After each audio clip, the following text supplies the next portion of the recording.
First contact fallout.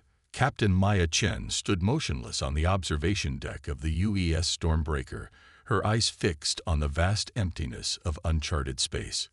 The ship, Earth's most advanced deep space exploration vessel, adventured farther than any human craft before it, pushing into the unknown reaches of the Cygnus Arm. A living testament to humanity's relentless drive to explore, the Stormbreaker cut through the void with barely a whisper, its sleek hull concealing power that Earth's brightest minds had spent decades perfecting. "Captain, we're detecting anomalous energy signatures at bearing 047 Mark 023. Lieutenant Emerson called from his station, the excitement in his voice unmistakable. Artificial in origin. Definitely not natural. Maya's pulse quickened. First contact was always a possibility on deep space missions, but the reality of it still sent a jolt of adrenaline through her system. "Battle stations," she ordered calmly. "Defensive posture only. Let's not appear threatening, but I want us ready." The bridge crew responded with practiced efficiency. Within moments, the Stormbreaker's advanced defense systems were online but passive, ready to activate in milliseconds if needed. "Visual contact," announced Tactical Officer Riza Karim, his fingers dancing across his console. "Putting it on screen now." The main view screen flickered to life, revealing a formation of 7 vessels, each with a distinctive crystalline structure that seemed to pulse with an inner blue light. The alien ships were elegant, almost organic in their design, like marine creatures adapted for the vacuum of space. "They're beautiful," whispered Science Officer Dr. Amara Okafor, her eyes wide with wonder. Maya nodded in agreement but kept her focus. "Any signs of weapon systems?" "Difficult to tell with our current scans," Reza replied. "Their hull composition is masking internal structures." "They've detected us," Emerson announced. "They're altering course to intercept. Estimated contact in 3 minutes." Maya straightened her uniform. "Open a channel. All frequencies. Standard first contact protocols." Communications Specialist Talia Evans nodded. "Channel open, Captain. Broadcasting first contact package." The package, Earth's carefully crafted introduction to potential alien civilizations, contained basic mathematical principles, visual representations of humans, and simple greeting messages in multiple formats. It was designed to be understandable regardless of biological or technological differences. Minutes passed in tense silence as the alien vessels drew closer, now clearly visible through the viewports without magnification. "They're responding," Talia announced suddenly. "Receiving transmission. It contains visual data." "On screen," Maya ordered. The view screen shifted to show a being with gray-blue skin stretched over an elongated skull. 4 golden eyes blinked in unison above a lipless mouth. When it spoke, the ship's AI translation system struggled momentarily before producing stilted English. "I am High Commander Vazix of the Vorathi Ascendancy," the alien announced. "You have entered Ascendancy space. Identify yourselves and state your purpose." Maya stepped forward. "I am Captain Maya Chen of the United Earth ship Stormbreaker. We are an exploration vessel from Earth, engaged in peaceful scientific research. We were unaware this region was claimed territory. We apologize for any perceived intrusion." The alien, Vazix, tilted his head slightly. "Earth, we have no record of this world or your species. You have developed interstellar capabilities recently." "Within the last century," Maya answered truthfully. Vazix seemed to consider this. "As is standard procedure with unknown vessels, we must conduct a security scan of your ship before further communication can proceed. This is not negotiable under Ascendancy protocols." Maya exchanged glances with her senior officers. Chief Engineer Spencer Liu shook his head slightly. "A warning." "High Commander," Maya said carefully, "while we understand your security concerns, allowing unrestricted scanning of our vessel is against our protocols. Perhaps we could agree on limited parameters." "Captain," Vazix interrupted, "refusal to comply will be considered hostile intent. The scan is non-invasive and will not damage your systems. It is merely to ensure you pose no threat to ascendancy interests. Maya weighed her options quickly. A direct confrontation would be unwise given the unknown capabilities of the alien fleet. Very well, she conceded. We will permit your scan as a gesture of goodwill. She nodded to Spencer, who immediately implemented Protocol Delta 9, a defensive measure designed to shield critical systems while presenting a carefully curated data profile to external scans. You may proceed with your scan, High Commander, Maya announced. A soft purple light washed over the bridge as the alien scan penetrated the Stormbreaker. It lasted exactly 37 seconds before terminating abruptly. On the screen, Commander Vasix's demeanor changed visibly. The alien's 4 eyes widened, and it turned to speak urgently with an off-screen figure. When Vasix faced the camera again, his manner had become noticeably more formal. Scan complete. Thank you for your cooperation, Captain Chen. The Vorathi Ascendancy welcomes you to this sector. Before Maya could respond, the transmission ended. The alien vessels immediately altered course, accelerating away at high speed. They're retreating, Razor reported, bewilderment evident in his voice. Full sensor sweep, Maya ordered. What the hell just happened? Spencer was already reviewing data at his station. Captain, their scan was far more powerful than it appeared. It penetrated deeper than our countermeasures anticipated. How much did they see? Maya demanded. Enough, Spencer replied grimly. They got partial readings on our quantum field drive and probably glimpsed elements of our neural interface systems. Dr. Okafor looked up from her station, her expression troubled. Captain, I've been analyzing their behavior pattern. Their retreat wasn't diplomatic. It was tactical. They're afraid. Maya stared at the departing alien fleet, a cold certainty settling in her gut. Follow them, she decided. Maintain sensor distance. I want to know why a scan of our ship sent them running. For 3 days, the Stormbreaker shadowed the Vorathi fleet as they traveled deeper into their territory. The aliens made no attempt to communicate or confront their human pursuers, maintaining their hurried pace and occasionally altering course in what appeared to be evasive maneuvers. On the 4th day, they reached a densely populated star system. The Vorathi ships dispersed, heading toward different planets in the system. Which one do we follow? Emerson asked. Maya studied the sensor data. The flagship, Commander Vasix's vessel. The Stormbreaker tracked the flagship to a massive ringed planet with sprawling cities visible even from high orbit. The alien vessel descended to the surface, while the human ship maintained position high above, engaging its advanced stealth systems. Scan the planet, Maya ordered. Dr. Okafor worked her instruments with practiced efficiency. Extensive civilization, Captain. Technology level comparable to ours, possibly superior in some areas. Multiple species detected. The Vorathi appear to be the dominant population, but I'm reading at least 5 other distinct genetic patterns. A multi-species society, Maya mused. Or an empire, Risa suggested grimly. Dr. Okafor looked up suddenly from her console.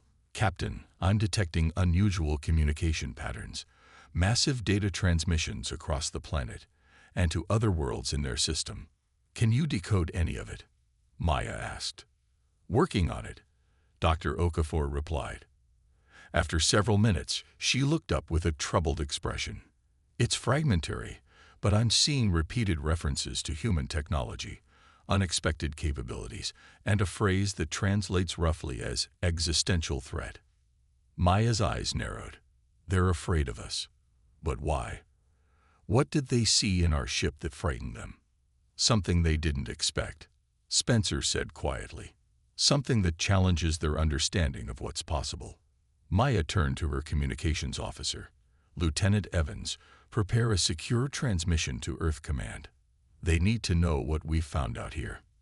As Maya stared down at the alien world below, she couldn't shake the feeling that this was just the beginning. The Vorathi had retreated today, but fear often drove beings to desperate action. Something tells me this isn't over, she said quietly. Whatever they saw in us frightened them enough to run. But fear leads to different responses. Like what? Dr. Okafor asked. Like trying to make friends with what you fear, Maya said, or trying to destroy it before it destroys you. Far below, in the gleaming central spire of the Vorathi capital city, High Commander Vazix stood before the Ascendancy Council. The scanned data of the human warship displayed on massive holographic screens around the chamber. The 9 council members stared at the information with expressions ranging from disbelief to outright terror. This cannot be accurate, First Counselor Drazem said, his voice barely audible. The scan was thorough, Counselor, Vazix replied grimly. The data is correct. Science Minister Telka approached the display, her expert eyes analyzing every detail. These power readings defy our understanding of physics. Their shield technology is beyond anything we've developed, and their weapons. She fell silent, unable to complete the thought. How?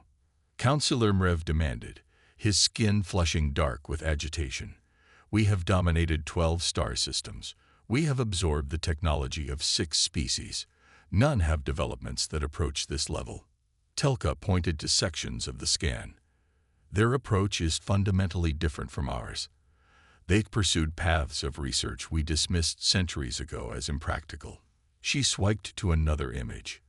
Their propulsion system operates on principles we've never even contemplated. You ran from a single ship, War Commander Krovax accused Vazix, his face darkening with anger. Vazix stood tall. I made the logical choice. Our analysis indicates this single vessel could have destroyed our entire patrol fleet with minimal effort. And now they know we exist, Krovax countered. And they know we're afraid. First Counselor Drazem rose from his throne and approached the window overlooking the capital. Towers of gleaming metal stretched toward the sky, a testament to Vorathi dominance. 6 subjugated species provided resources, labor, and technological insights that maintain the Ascendancy's supremacy. How did they advance so quickly? He wondered aloud. Our last intelligence from that sector showed primitive technology. That information is nearly 50 cycles old, Telka noted. We've been focused on consolidating our current territories. Drazem nodded slowly, a critical oversight that could threaten everything they had built. Display the images of the human crew, he ordered. The screen changed to show Captain Maya Chen on the bridge of the Stormbreaker. Additional images displayed other crew members at their stations. They look so ordinary, one council member commented. That is precisely what makes them dangerous, Drazem replied. They appear unremarkable, yet they have created technology that threatens our entire way of life. What are your orders, First Counselor? Vazix asked. Drazem was silent for a long moment. Is the human ship still in our space? Yes, Vazix confirmed. Observing us, they believe we haven't detected them, but our deep space sensors can track their position. Drazem smiled thinly. Good. We have that advantage at least. He paced the length of the chamber, thinking. We need time, he decided. Time to understand their technology. Time to develop countermeasures. And if they attack? Krovax asked. They won't, Drazem said confidently. Not yet. They're curious. They want to know why we retreated. We can use that curiosity. He turned to Telka. How long would you need to study their technology if given full access to their ship? The science minister considered. A full cycle at minimum. Their approach is fundamentally different from ours. Drazem nodded. Then we must gain that time. He faced the council. We will extend the hand of friendship to these humans. Offer them trade, cultural exchange, scientific cooperation. Vazix looked shocked. First Counselor, are you suggesting an alliance with these humans? Of course not. Drazem snapped. It is merely a tactic. While our diplomats talk of peace and cooperation, our scientists will study their technology. Once we understand it, we can neutralize their advantage. And if we cannot match their technology quickly enough? Telka asked, her tone troubled. Drazem's expression hardened. Then we must find other ways to defeat them. Every species has weaknesses. Perhaps humans rely too heavily on their technology.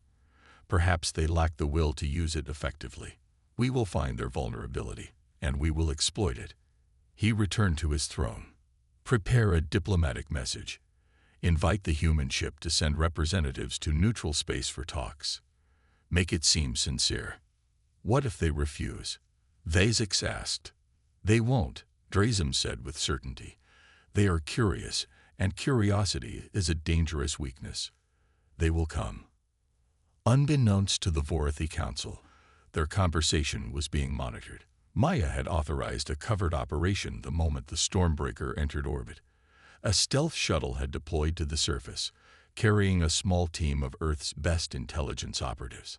As the Council plotted, human ears were listening, and human eyes were watching. The trap was set, but who would be the hunter and who would be the prey? Technological checkmate.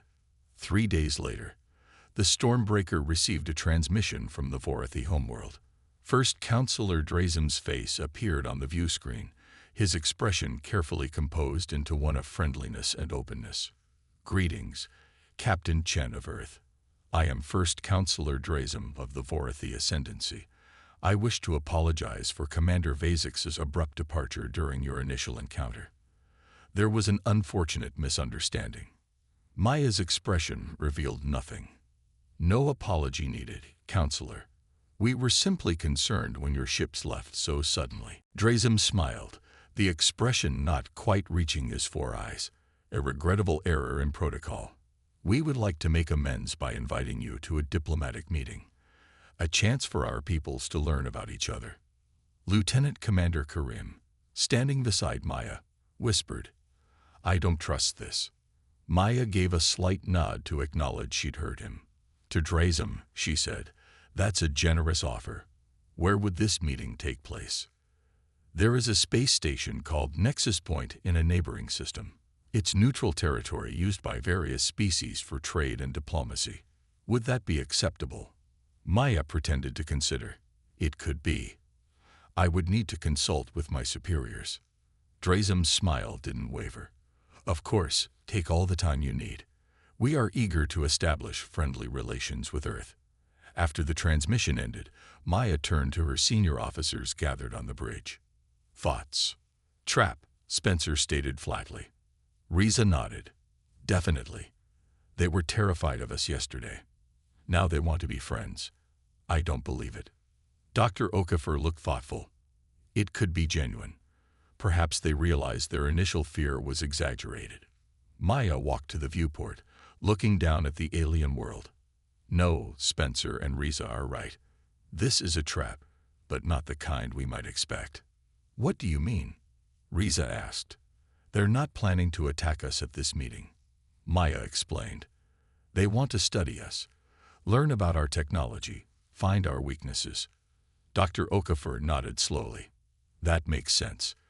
From what we've observed, the Vorathi based their entire civilization on technological superiority. Our ship frightened them because it suggested we might be more advanced. So what do we do? Spencer asked. Refuse the meeting. Maya turned back, a small smile forming. No, we accept. Spencer raised his eyebrows in surprise. Why? Because it works both ways, Maya said. While they're studying us, we'll be studying them, and we have an advantage they don't know about. What's that? Dr. Okafor asked. Maya's smile widened slightly. They only think they detected us in orbit. They don't know about our intelligence team that landed on the far side of their planet 2 days ago. Riza's eyes widened. You sent a team to the surface. When? While you were all sleeping, Maya replied. A small team, handpicked. They're gathering intelligence even as we speak. That's why you seem so calm about being detected, Dr. Okafor realized. Maya nodded. The Vorathi think they're one step ahead of us. Let's keep them thinking that. She turned to her communications officer. Lieutenant Evans, send a message to Earth Command. Tell them everything we've learned and our plan to accept the diplomatic meeting. And the intelligence team? Riza asked. They'll continue their mission and rendezvous with us at Nexus Point, Maya said. By then, we should know much more about what we're dealing with. On the planet below, First Counselor Drazem watched the human warship with calculating eyes. They will accept, he told War Commander Krovax confidently. And when they do, their doom will be sealed. Little did he know that at that very moment, human eyes were watching him from much closer than he could imagine. Nexus Point Space Station hung in the darkness of space like a massive crystalline snowflake. Ships from different worlds docked at its many arms. At one end, the UES Stormbreaker waited. At the opposite end, the Vorathi diplomatic vessel had arrived 2 days earlier.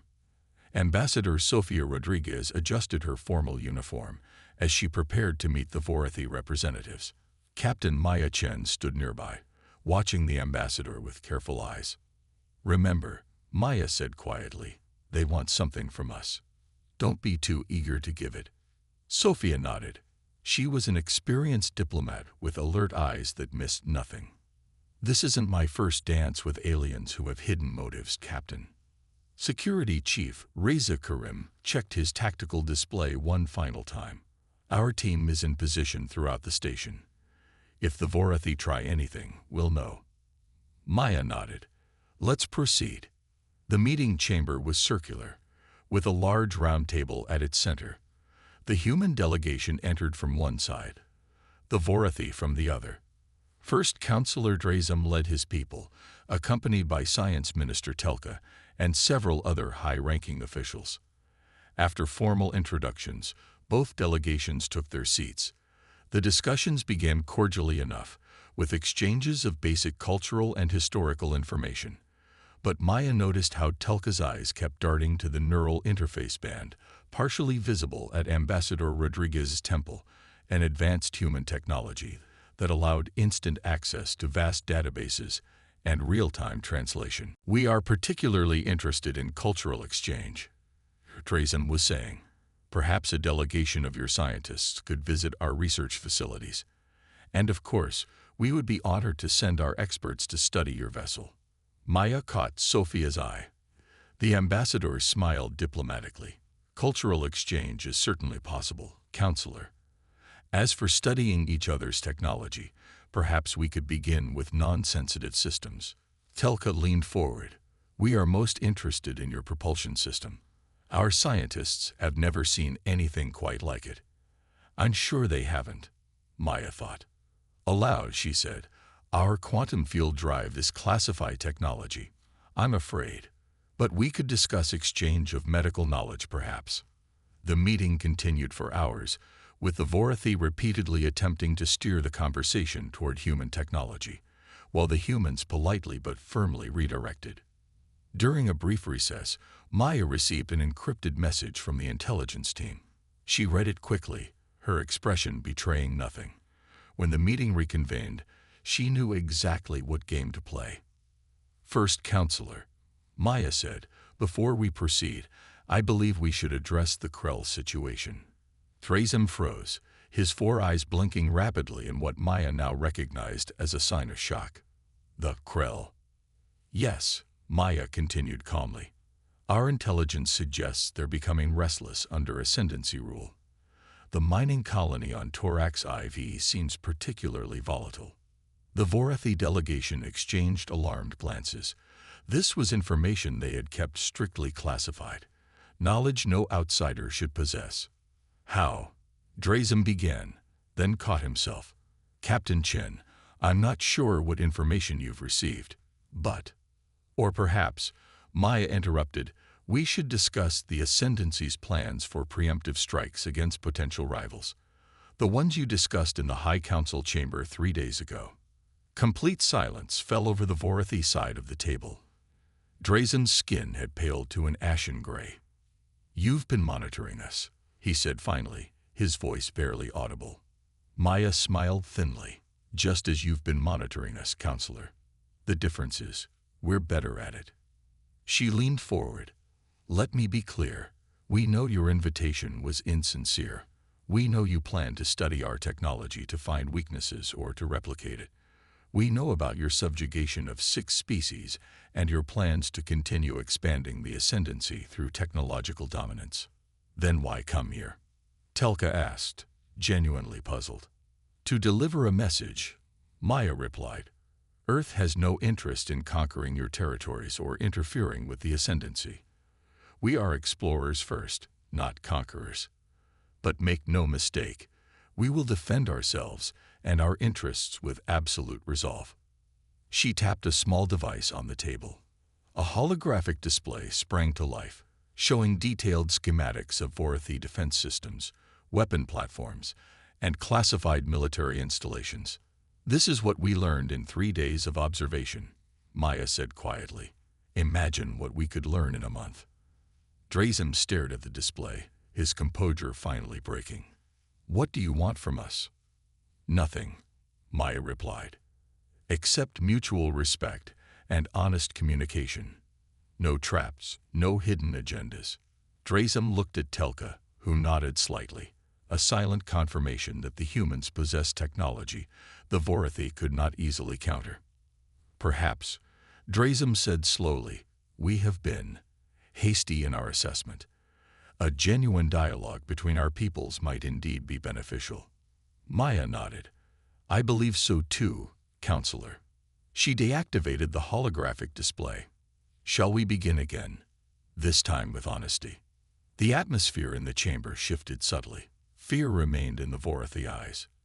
But now, there was something else, a reluctant respect. The meeting continued for another 3 hours, this time with genuine exchange of information.